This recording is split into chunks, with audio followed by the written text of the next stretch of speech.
শুভ সকাল সবাইকে, কেমন আছো? আমার চ্যানেলের নতুন ভিডিওতে তোমাদের সবাইকে স্বাগত। তো দেখেই বুঝতে পারছো যে আমরা এখন কোথাও একটা যাচ্ছি। আজকে রবিবার, তো অনেকদিন ধরে ব্লগ আপলোডও করা হচ্ছিল না। ভাবলাম যে চলো আজকেই ভালো একটা ব্লগ হবে, তো একবারে আপলোড করব। তো হ্যাঁ, আজকে আমরা যাচ্ছি সায়েন্স সিটি আমার জন্য। হ্যাঁ, মানে আমরাও প্ল্যান করছিলাম অনেক দিন ধরে যে কোথাও একটা ঘুরতে যাব আমি আর মা মিলে, বিকজ হয়ে উঠছিল না। মানে শুধুই দক্ষিণেশ্বর যাচ্ছিলাম পুজো দিতে। হ্যাঁ, সেটা আমাদের অবভিয়াসলি আছে, ওটা না আমরা ঘোরার মধ্যে ফেলি না, মানে কাউন্ট করি না। ওটা আমাদের একটা অভ্যেস বলতে পারো, যেটা আমরা মাঝে মাঝেই করি।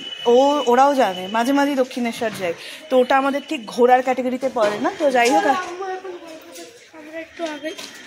হ্যাঁ তো চলো যাই হোক। আজকে সকালবেলা মানে আমাদের না অনেকদিন আগে এরকম একটা প্ল্যান হয়েছিল যে রোববার দেখে করা যায়, বিকজ রোববার গেলে ওরও একটা যাওয়ার চান্স থাকে, বিকজ পড়ার চাপ থাকে না, স্কুল থাকে না, তো সেরকম একটা ব্যাপার থাকে, একটা ছুটির মুড থাকে। তো ও মিলেনিয়াম পার্ক ফার্স্টে ভেবেছিলাম। কী গো, কী করাচ্ছ? আচ্ছা, তো যাই হোক, কাকুর সাথে দেখা হয়েছিল বলে আমরা একটুখানি স্টপ করেছিলাম। তো এই যে মা চলে এসছে, তো ও আজও করতে ইচ্ছে করছে। চলে এসো, সাইডে চলে এসেছিলাম, দৌড়াচ্ছিল তাই জন্য আবার। হ্যাঁ, তো যাই হোক চলো। আমার ডগি আর আমার এমনি কিছু ভয় লাগে না। না তো ঠিক আছে, চলো আমরা যাই। কি রুটে কি যাচ্ছি সবই দেখাবো। টাটগুলোকে হ্যাঁ, মানে ওর তাই হবে। তো ঠিক আছে, চলো যাই। আমি আর মা আরও সবাই মিলে এখন, এই যে মা এখানে আছে অলরেডি, আর আমরা দুজন এখানে। তো বেসিক্যালি আমরা এখন এসি 50-এ রেখে উঠেছি, কারণ গড়িয়াতে এসে গেছিলাম। মা বললো যে না ঠিক আছে, 45 থেকে উঠবো না, কী বাস পাবো না ঠিক নেই সেটার জন্য কোনো, আর বসে যেতে পারবো কি না, ওকে নিয়ে তো আর দাঁড়িয়ে যাওয়া যাবে না ওইভাবে। আর ও না আমি আর আম্মুর দুজনেই, মানে মা যদি দুজনেই দাঁড়িয়ে থাকি বা একজন দাঁড়িয়ে থাকি, ও বসতে চায় না। তো ওকে এভাবে সম্ভব নয় দাঁড় করিয়ে নিয়ে যাওয়া। রোববার দিন ঘুরতে নিয়ে যাচ্ছি, তাও যদি দাঁড় করিয়ে নিয়ে যেতে হয় সেটা চাপের ব্যাপার। হ্যাঁ, মডারেটভাবেই চালাবে। ঠিক আছে, তো চলো এবারে আমরা যাব। ঠিক আছে, গিয়ে কত কি যাবে বাবা যাবে, আর টাইম থাকে প্রত্যেকটারই। এবারে কবে কি যাবে সেটা আমরা দেখাচ্ছি। ঠিক আছে, দেখি এবার মা কি বলে। কিছু বলে না মা, কিছু বলবে?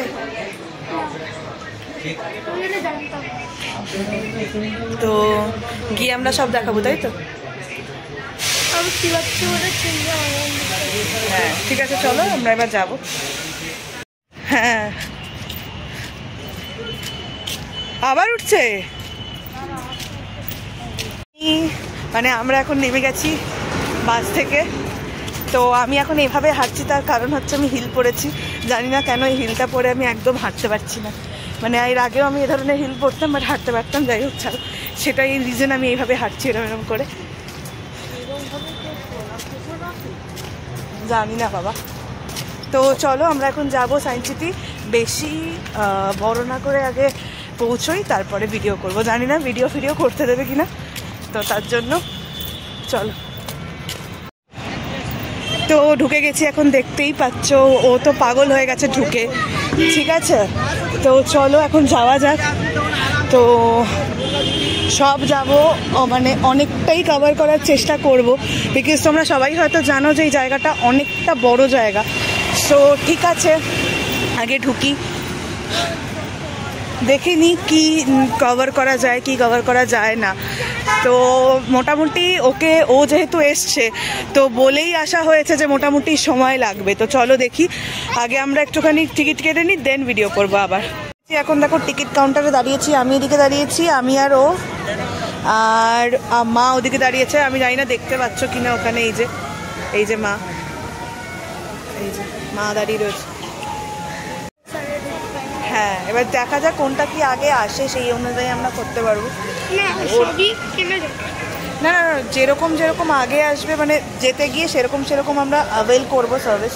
ঠিক আছে, কি আছে না আছে, টিকিটের কি প্রাইস আছে, সব কিছুই বলবো। আমি এখানে আজকে এসেছি যে কিচ্ছু আনিনি, মানে কোনো মানে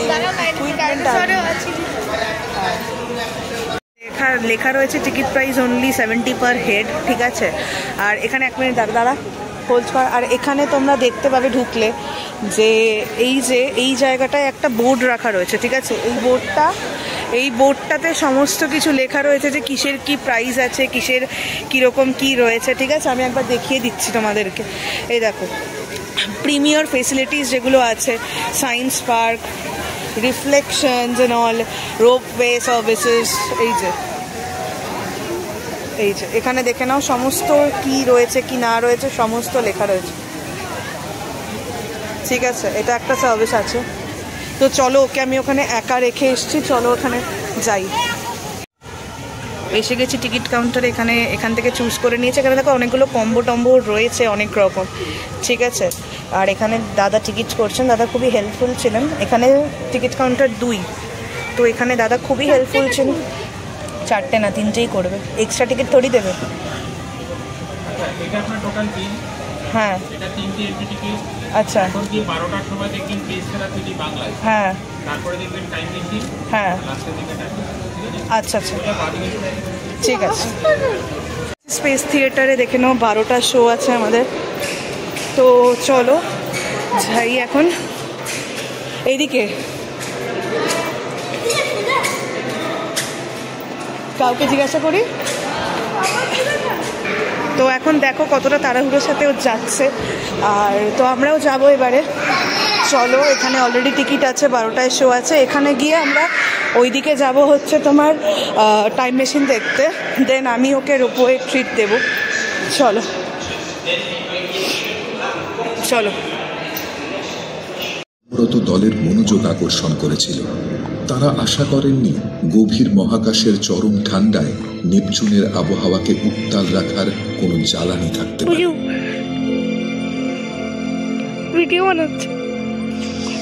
দক্ষিণ গোলার্ধে ভয়েজার 2 আবিষ্কার করেছিল একটি স্থায়ী অ্যান্টিসাইক্লোনিক ঝড়, যাকে বলা হয় গ্রেট ডগ। এই বিষয়টাতে আমি জানি না কতটা আমি ফোকাস নিতে পারছি আর সবার আওয়াজে আমি কতটা ঠিক বোঝাতে পারছি। তো যাই হোক, এই বস্তুটা এটা এখনো নড়ছে। আমি জানি এখান থেকে খুব বাজে লাগছে। যাই হোক, এই যে ও আছে। স্পেস থিয়েটারের এক্সপিরিয়েন্স কেমন ছিল? বিচ্ছিরি বলতে না, প্রথম 15 মিনিট ও খুব এনজয় করেছে।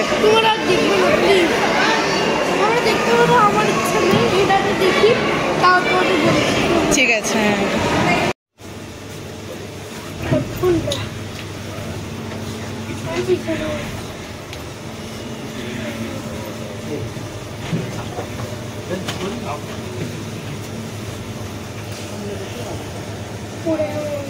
কিচ্ছু পড়বি না, সেরকম হলে মাঝে আসবি না।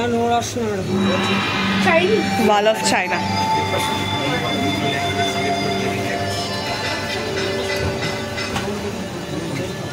ओहो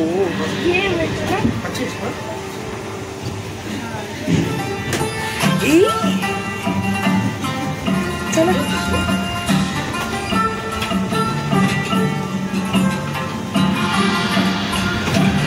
रास्ते चला बड़ा अरे साइड नहीं जाते जाना साइड করে যাচ্ছে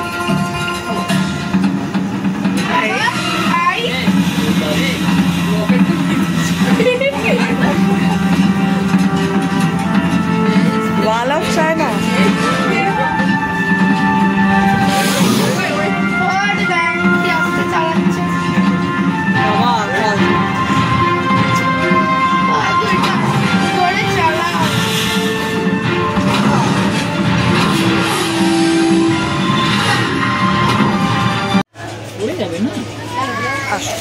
তো স্পেস থিয়েটারে গেছিলাম, আর এর আগেটা রেকর্ডই হয়নি।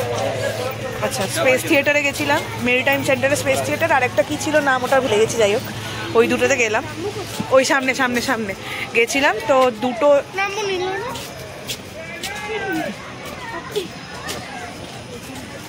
55।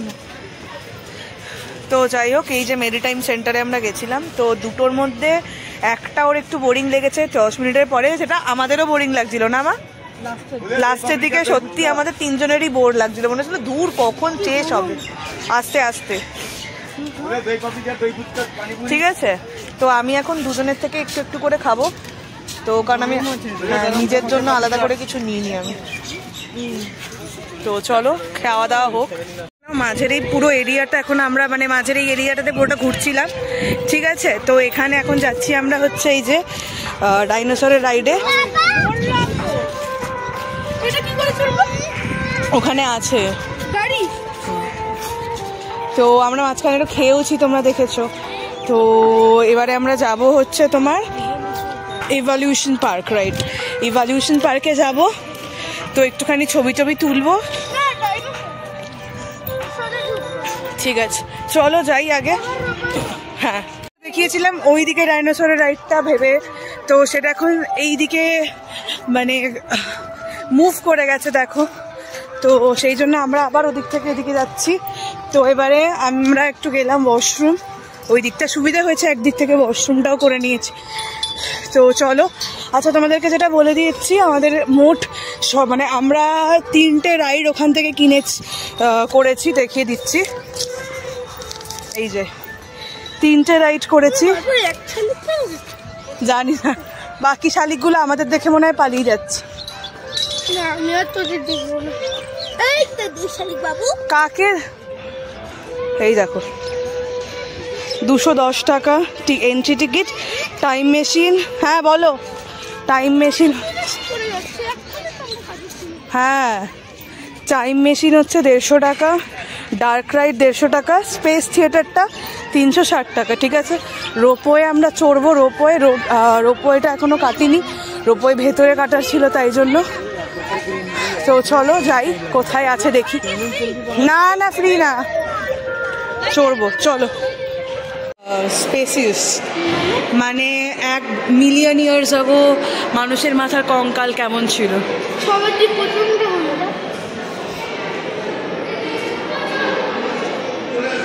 চলো বাবা, লাইন বাড়ছে চলো। তো আমরা এখন যাচ্ছি ডার্ক রাইডে। রিয়েলি ডোন্ট নো যে মানে কীরকম এক্সপিরিয়েন্স হতে চলেছে, তো যাব চলো। তো এবারে আমরা ওয়েট করছি হচ্ছে তোমার ডার্ক রাইডের জন্য।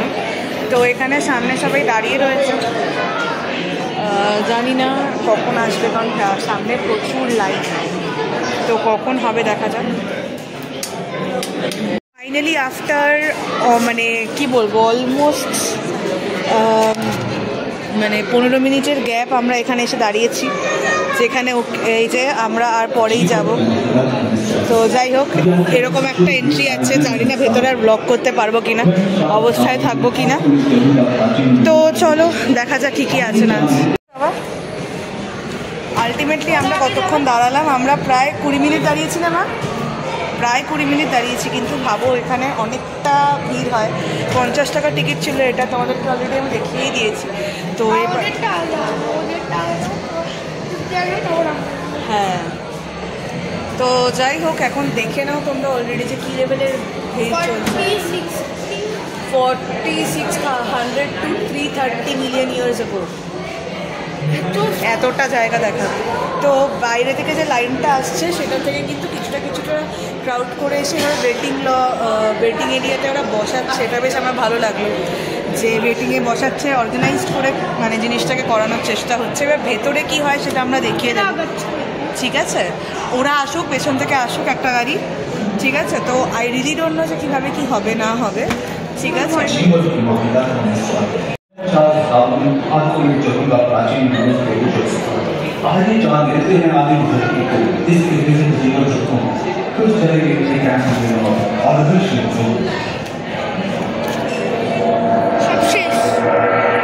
আই গেস ঢোকাচ্ছে, হ্যাঁ হ্যাঁ পরে থাকে বন্ধ।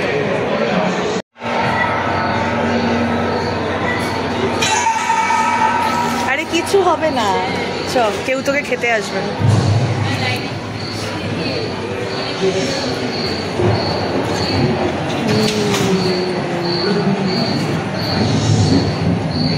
कहते हैं कि 460 करोड़ वर्ष पहले प्रचंड धूल के बवंडर से हमारे सौर जगत का जन्म हुआ। धीरे धीरे पृथ्वी शीतल होने लगी। बहुत सारे गैस बाहर निकलने लगे और पृथ्वी के चारों ओर वायुमंडल के रूप में छा गए। इन गैसों ने बिजली की कड़क और बादलों की गरज से मिलकर एमाइनो एसिड का निर्माण किया। प्राय 350 करोड़ वर्ष पहले प्रथम एक कोशिकी जीव की रचना हुई। लगभग 280 करोड़ वर्ष पहले स्टोमेटोलाइट ने प्रकाश संश्लेषण के द्वारा वायुमंडल में ऑक्सीजन को रोक दिया। वायुमंडल में ऑक्सीजन के स्तर में निरंतर वृद्धि से 120 करोड़ वर्ष पहले एक से अधिक न्यूक्लियस वाले बहुकोशिकीय जीव का जन्म हुआ। इस क्रमिक विकास से ही प्लैंक्टन, जेलीफिश, स्टारफिश, नॉटिलॉइड से सागर के किनारे वाले पौधे लहराने लगे। बहुत तेजी से विभिन्न प्रजातियों की कई मछलियां विकसित हुई। यहाँ जो विशाल मछली दिख रही है, घूम, मकर, आदिम पंखहीन पतंग एवं एपियोस्टेगा जैसे उभयचर प्राणियों का आविर्भाव हुआ। सरीसृप जैसे स्तनपायी डायमेट्रोडॉन प्रकट हुए, जिसके पीठ पर नौका के पाल की तरह एक अंग था जो ताप को नियंत्रित रखने में मदद करता है। सरीसृप की तरह ही कछुओं और मगरमच्छों का जन्म लगभग 22 करोड़ वर्ष प्रथम स्तनपायी जीव चूहे जैसे आकार का प्राचीन सरीसृप समाप्त होने लगे और उनकी जगह डायनासोर ने ले लिया था। ये घटना प्राय 20 करोड़ वर्ष पहले घटी थी। डायनासोर विभिन्न आकार एवं माप के थे और धरती के एवं जलवायु के अनुकूल खुद को ढाल दिया था। इनमें से कुछ तो पैंजिया प्रदेश खंडित होने के कारण भारत एशिया की ओर खिसकने लगा था। महादेश পুরো জায়গাটা বন্ধ করে না, ওই জন্য ঠান্ডাটা বেশি লাগে। इसके फलस्वरूप आए भूकंप से विभिन्न भौगोलिक आकार एवं आकृतियां निर्मित हुई। स्पाइनोसॉरस के पीठ पर नौका के पाल की तरह एक अंग हुआ करता था, जिससे वो अपने शरीर के ताप को नियंत्रित करता था।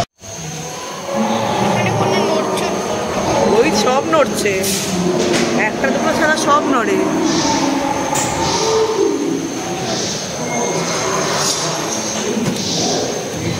এটা কি ডাইনোসরাস নাকি নাকি स्वतंत्र रूप से शुरू हुआ। अच्छा, सबसे पहले पुष्प वाले पौधे धरती पर विकसित हुए एवं परागण के लिए कीट पतंगों के साथ संपर्क स्थापित हुआ। वे तेजी से धरती पर बढ़ने लगे। इसी समय पहली बार धरती पर सांपों का जन्म हुआ। डायनासोर ने इनके हमले से बचने के लिए शाकाहारी एंकिलोसॉरस अपनी पूंछ के भूलकर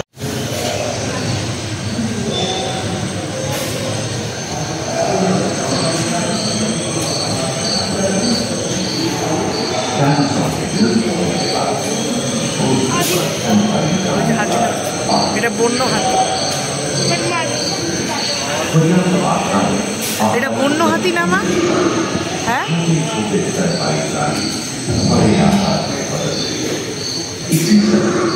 बड़े शाकाहारी एवं मांसाहारी स्तनपायी विश्व की कई हिस्से जंगल से हरे भरे हो गए। কোনটা বলো? হ্যাঁ,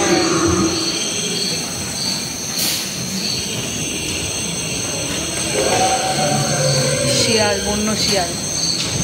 ওই যে নামা, ওটা বন্য শিয়াল না? और भूमि के पूर्वज योहिटस की उत्पत्ति हुई, जो आज है हाथी और घोड़े में रूपांतरित हुए। এখন চড়ে এলাম, খুব সুন্দর একটা এক্সপিরিয়েন্স হলো। এটা মনে হয় আমাদের রাইডসগুলো যেগুলো আমি নিয়েছিলাম আজকে সব থেকে বেস্ট ছিল আজকের। তো একটু রোপওয়েটাও চড়ি। স্পেস থিয়েটারটা এতটা বোরিং ছিল, ওটাকে কম্পেনসেট করার জন্য একটুখানি রোপওয়ে চড়বো। তো ওটাই লাস্ট, দেন বেরিয়ে যাব। চলো বাবা এবার যাই। এই যে রোপওয়েতে এখন যাচ্ছি। হ্যাঁ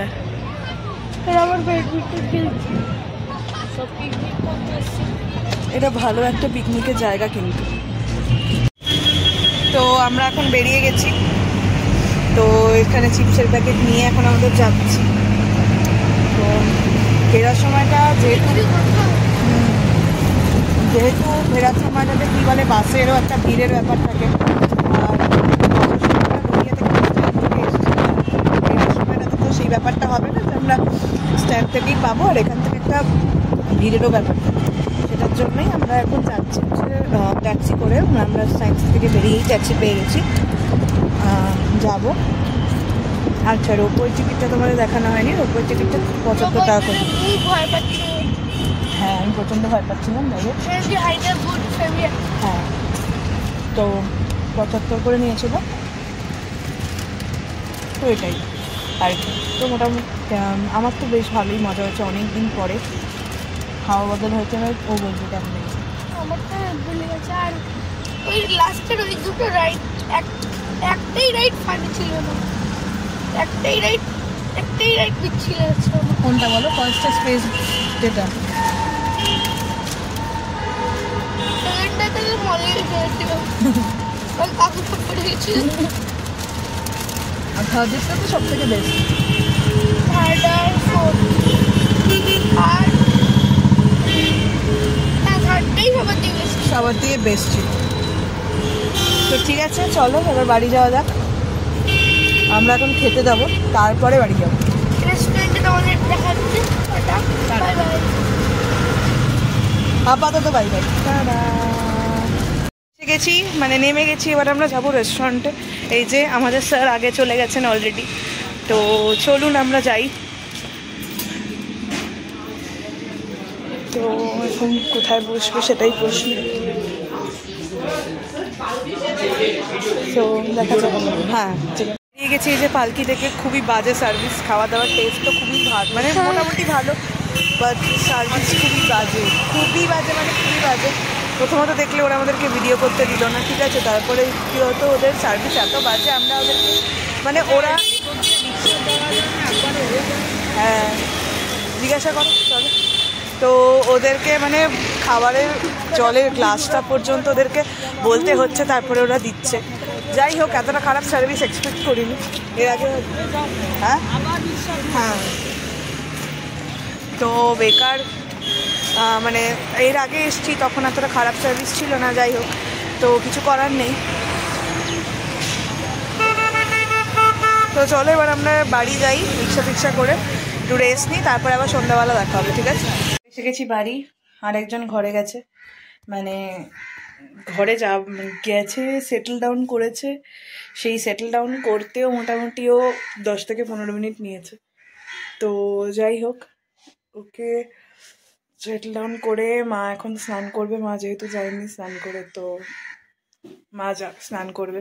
আমি এখন ততক্ষণে মেকআপ তুলে দেন আমি মানে ড্রেস চেঞ্জ করবো একটুখানি হালকা করে, মানে ফেস ওয়াশ করে ড্রেস চেঞ্জ করবো, দেন আমি একটু শোবো।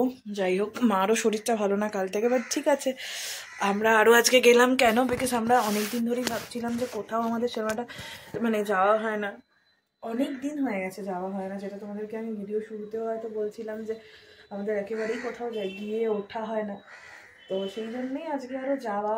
আর ওর যাওয়ার জন্য থেকেও বড় কথা কী বলো তো, মানে এটা এমন না যে ও বায়না করেছে যে বু চলো নিয়ে চলো, এরম ব্যাপার নয়। এটা আমাদেরই মেন প্ল্যান ছিল, মায়ের আর আমার, যে না কোথাও একটু ঘুরে আসি, ভালো লাগছে না। আর এখন আমাদের কোথাও দূরে ঘুরতে যাওয়ার প্ল্যান হবেও না, সেটা হতে অনেকটা দেরি আছে। তো কোথাও একটু হালকা করে ঘুরে আসি, কলকাতার মধ্যেই তো অনেক যাওয়ার জায়গা হয়, তো সেগুলো একটু ঘুরে আসি, একটু আউটিংও হবে, একটুখানি চেঞ্জও হবে। তো সেটার জন্যই মারও শরীর খারাপ ছিল, তো সেই জন্য মায়ের সাথে আমরা গেলাম। মানে মা শরীর খারাপ ছিল যদিও, বাট ঠিক আছে। ও কান্নাকাটি করছিল, ভাবলাম যে না ঠিক আছে, ও অনেক দিন ধরে আশা করে বসে আছে যে আজকে আমাদের সঙ্গে ঘুরতে যাবে। রোববারগুলো ওর মোটামুটি বাড়িতেই থাকে, তো আমারও ভালো লাগছিল না, একটু চেঞ্জ দরকার ছিল, সেই হিসেবেই আমরা গেছি। সত্যি কথা বলতে বিশ্বাস করো আমরা বেশ ভালোই মজা করেছি। তবে হ্যাঁ, সায়েন্স সিটি যদি তোমরা যাও তাহলে মোটামুটি আমি বলবো যে স্পেস সেন্টার যদি তোমাদের পেশেন্স থাকে তোমরা দেখো, বাট স্পেস সেন্টারটা আমার তরফ থেকে অতটা রেকমেন্ডেবল নয়, বিকজ মানে কিছুটা সময় পরে আমাদের বোরিং লাগছিলো। বাট হ্যাঁ, if you guys can concentrate 25 minute ধরে টানা, then you can definitely visit. কিন্তু স্পেস সেন্টার মানে ওই স্পেস সেন্টার বলতে যেটা অডিটোরিয়ামে রয়েছে সেটা, আর একটা যেটা ছিল টাইম মেশিন, ওটা খুব ভালো। আচ্ছা, ওটা খুব মজাদার, বাচ্চাদের তো বেসিক্যালি ওটা খুব ভালো লাগবে। ওয়াল অফ চায়নাতে পুরো করেছিল। আর যেটা থার্ড যেটা, সেটা হচ্ছে আমরা যেটা দেখলাম তোমার ওই ডার্ক রাইড, ওটা তো খুবই ভালো, খুবই ভালো, ওয়ার্থ দ্য মানি। আর রোপওয়েও তাই, আমার হাইটে ফোবিয়া আছে বলে আমি পুরো নিচের দিকে তাকিয়ে পুরো রোপওয়ের একটা নিয়েছি। আর ওটার একটা রোপওয়ে রাইডের সুবিধা সেটা হচ্ছে যে আমাদের পুরো বাইরে নামিয়ে দিয়েছে, আমাদের এক্সট্রা করে কিছু করতে হয়নি। তো now here I am done with my makeup removal. তো অল টোটাল আজকে একদম 2 মিনিটের মধ্যে রেডি হয়েছিলাম, তো অতটা ভালো লাগছিলও না। যাই হোক, ঠিক আছে, এবার আমি ফেস ওয়াশ করবো। গুড ভাইবসের যে ভিটামিন সি ফেস ওয়াশ সেটাই ইউজ করবো। দেন ভিটামিন সি সিরাম লাগিয়ে নেবো, ব্যাস। আমি এই দুটোই আমার থাকবে স্কিন কেয়ার রুটিনের মধ্যে। আমি সবসময় মনে করি যে মেকআপ করলে ডাবল লেয়ার্স ক্লিনজিং করা উচিত, তো এটার পরে আমি একটুখানি গোলাপ জল দিয়ে ফেস ওয়াশ করে মানে ফেস ক্লিন করে নেবো আগেন। তো চলো, আজকের ভিডিওটা এই পর্যন্ত। আমার চোখে জানি না কেন খুব প্রবলেম হচ্ছে হঠাৎ করে। তো আজকের ভিডিওটা এই পর্যন্ত। সবাই ভালো লাগে লাইক কমেন্ট শেয়ার অবশ্যই করে দিও। তো আমি মোটামুটি করে খুব মানে ইনফর্মটু খুব অগোছালো একটা ভিডিও দিয়েছি আজকে, জানি আমি, বিকজ অল টোটাল ইনফরমেশনগুলো দিতে পারি। হ্যাঁ, আরও একটা সাজেশন আছে যে বিশ্বাস করে যারা তোমরা চাইছো অনেকগুলো রাইড চড়বে, তারা যে এন্ট্রি যে জায়গাটা তোমরা করছো সেইখানেই একবারে টিকিটটা কেটে নাও। তাতে করে কি হয়, একটা লাইনে তোমাদের কিন্তু বেশিরভাগ প্রত্যেকটার মানে কাভার হয়ে যাবে টিকিট। আলাদা আলাদা করে তোমাদের টিকিট কাউন্টারগুলোতে গিয়ে দাঁড়াতে হবে না, সেটা একটা সুবিধার জিনিস হয়। এটা তোমরা সবসময় করবে, ওয়েট করবে না, ঠিক আছে। আর রোপওয়ে যারা চাইছো তাদের একটা শুরুতে একদম গেটে মানে এন্ট্রি গেটের টিকিট কাউন্টারের বাইরে একটা রোপওয়ে কাউন্টার হয়, সেই কাউন্টারটাতে তোমরা কাটতে পারো, যেটা তোমাদেরকে ভেতরে গিয়ে নামাবে। ওই এন্ট্রি টিকিটের লাইনটা তোমাদের দিতে হবে না। ওটাতে করে কি হবে, ওখানে কিন্তু তোমাদের প্রত্যেকটা টিকিট কাউন্টারে গিয়ে লাইন দিতে হবে, সেটা একটা ব্যাপার। আর আরেকটা জিনিস, রোপওয়ের কাউন্টারটা কিন্তু অলওয়েজ আলাদা, রোপওয়ে ওখানে থাকে না, ওখান থেকে তোমরা এন্ট্রি কাউন্টার থেকে তোমরা রোপওয়ের টিকিট কাটতে পারবে না। আর রোপওয়ে যেটা বাইরের হয় মানে রোপওয়ে আমাদের কাউন্টারটা যেটা একদম ভেতরে আছে সেটা কিন্তু তোমাদেরকে বাইরে নামিয়ে দেবে, সেটা একটা সুবিধা হয় যে আমাদের অতটা হাঁটতে হয় না। মানে আমরা যেটা ওই ডার্ক রাইডে গেছিলাম ওখান থেকেই আমরা পুরো চলে গেছিলাম রোপওয়ের কাউন্টার একদম কাছে, ওখান থেকে আমরা বাইরে চলে এসেছি, আমাদের আর মানে ফেরত আসার সময় অতটা হাঁটতে হয়নি। ওটা একটা কনভিনিয়েন্ট জিনিস, ঠিক আছে। তো আলাদা করে রোপওয়ের টিকিট কাটতে হয়েছে, এটা একটা ব্যাপার। তো মানে সায়েন্স সিটির যেটা আছে, মানে সায়েন্স সিটি থেকে যদি যেতে চাও তাহলে একটা জিনিস আমি বলবো যে একটু হাতে টাকা পয়সা নিয়েই যেতে হবে। আমাদের যেরকম বেশ অনেকটাই খরচ হয়েছে, মানে এন্ট্রি ফি বলো বা রাইডস বগেরা বলো, সব কিছুতে অনেকটাই খরচ হয়েছে। তবে হাতে একটু টাকা পয়সা নিয়েই কিন্তু যেতে হবে। মোটামুটি আমাদের খরচ হয়েছে সায়েন্স সিটিতে মোটামুটি 1,500 টাকার মতন খরচ তো হয়েইছে, 1,500 না হলেও 1,300 টাকার মতন খরচ হয়েছে। তবে মানে এটা 3 জন হিসাবে আমি বললাম, কারণ সায়েন্স সিটি গিয়ে দেখো এইগুলো যদি আমরা না দেখি না চলি তাহলে সায়েন্স সিটি গিয়ে বেকার লাভ নেই। পিকনিক যদি তোমরা শুধুমাত্র পিকনিক স্পট হিসেবে যাও তাহলে আরও অনেক ভালো ভালো জায়গা আছে যাওয়ার মতো, নট সায়েন্স সিটি, ঠিক আছে। তো যদি তোমরা সেইভাবে সায়েন্স সিটিটা এনজয় করতে চাও তাহলে আমার মনে হয় প্রত্যেকটা জায়গায় যতটা জায়গা পারবে একটুখানি এনজয় করাটাই ভালো। তো যাই হোক, এটাই ছিল। আর আজকে ভিডিওটা এই পর্যন্ত। লাইক কমেন্ট শেয়ার অবশ্যই করে দিও, আর সাবস্ক্রাইবও করে দিও চ্যানেলটাকে, ঠিক আছে। টাটা।